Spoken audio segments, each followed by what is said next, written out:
Ja, hallo. Heute machen wir auch wieder einen Hintergrund und zwar arbeite ich wieder auf einem Aquarellpapier. Diesmal habe ich es nicht grundiert, also normalerweise grundiere ich es ja mit Acrylmalgel. Das habe ich diesmal nicht gemacht. Ich nutze aber trotzdem das Acrylgel, um dort ein paar Spuren entweder mit einem Spachtel oder aber auch mit einem Pinsel zu machen. Und was es damit auf sich hat, werdet ihr gleich sehen.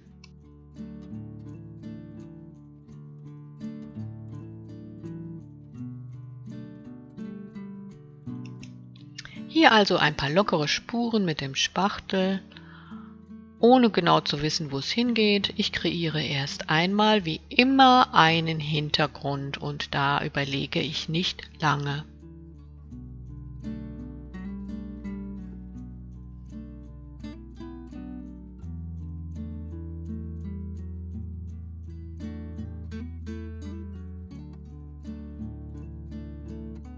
Auch mit dem Pinsel lassen sich solche Spuren auf dem ungrundierten Papier machen. Der Sinn ist, dass an diesen Stellen das Papier wasserabweisend wird. Und das wirkt sich auch auf die Farbaufnahmefähigkeit und auch auf die Farbabgabefähigkeit später aus.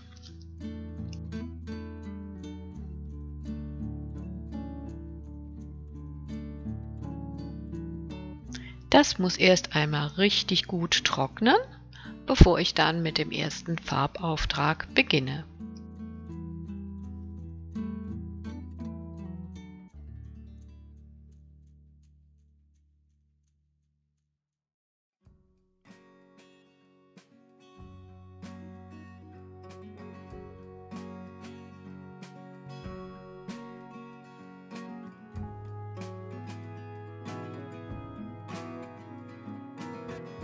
Ich nehme hier ein Ultramarinblau und das trage ich gleich mit einem breiten Pinsel und mit Wasser verdünnt auf die Oberfläche auf und ihr werdet sehen, was dann passiert.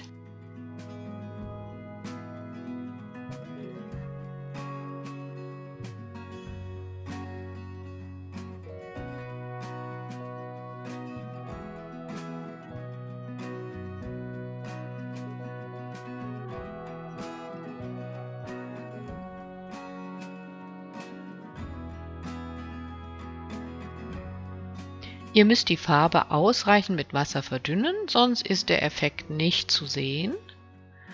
An den Stellen, an denen jetzt das Malgel darunter liegt, wird nicht so viel Farbe aufgesaugt wie an den anderen Stellen.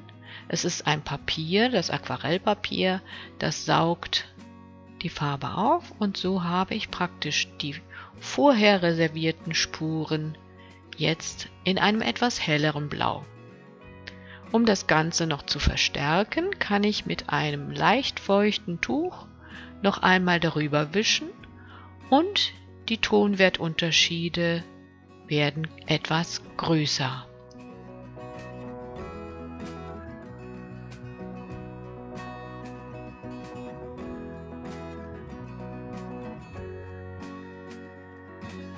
Den gezeigten Vorgang wiederhole ich jetzt einfach noch einmal und trage weitere Spuren mit dem Gel auf das Papier. Der Effekt wird nicht mehr so stark sein, da das Papier ja schon etwas mit der Acrylfarbe gesättigt ist, aber man wird ihn noch etwas sehen können. Nach dem Trocknen also ein neuer Farbauftrag. Diesmal ein Braun, das ich auch wieder sehr verdünnt auftrage.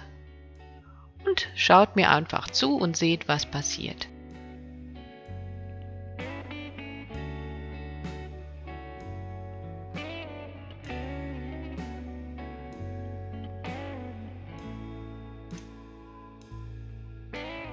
Jetzt sprühe ich etwas Wasser in feinen Tropfen auf und warte etwas, bis nur noch die Wassertropfen feucht sind und alles andere schon trocken, dann tupfe ich die Wassertropfen mit einem Papier wieder ab und habe dieses gesprenkelte Muster. Ihr kennt das vielleicht schon.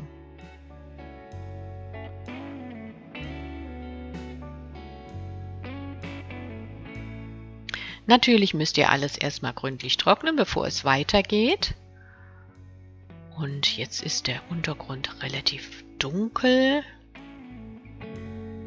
Vielleicht kann ich ihn noch etwas aufhellen, indem ich mit einem feuchten Tuch noch einmal darüber wische.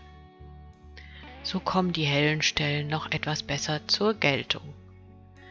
Ihr seht, man kann eigentlich jedes Stadium dieser Prozesse schon als Hintergrund verwenden, je nachdem, was man damit anfangen möchte.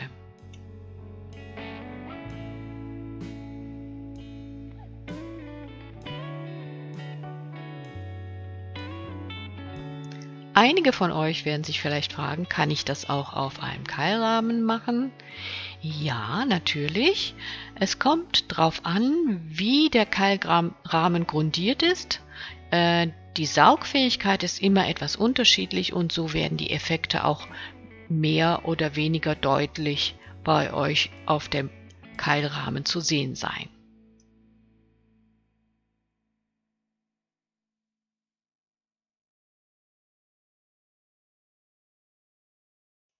Ich möchte jetzt einfach noch eine weitere Schicht aufbringen mit einer helleren Farbe, einem Elfenbeinweiß. Und dazu vermische ich die Farbe mit etwas von dem Blau und natürlich wieder mit Wasser.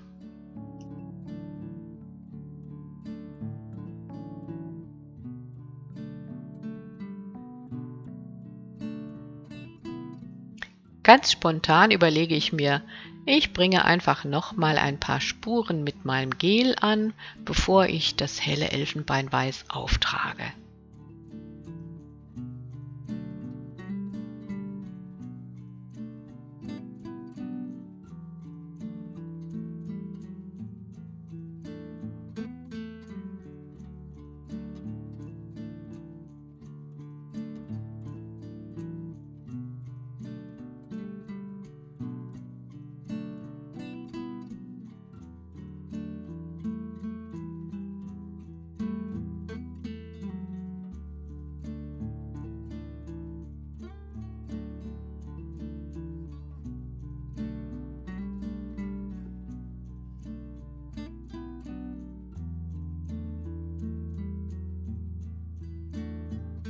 Nochmal ein paar Wasserspritzer, dann warte ich wieder etwas, bis nur noch die Wasserspritzer feucht sind und tupfe dann alles wieder ab. Und so habe ich einen etwas helleren Hintergrund. Das wäre jetzt eine sehr zurückhaltende Variation.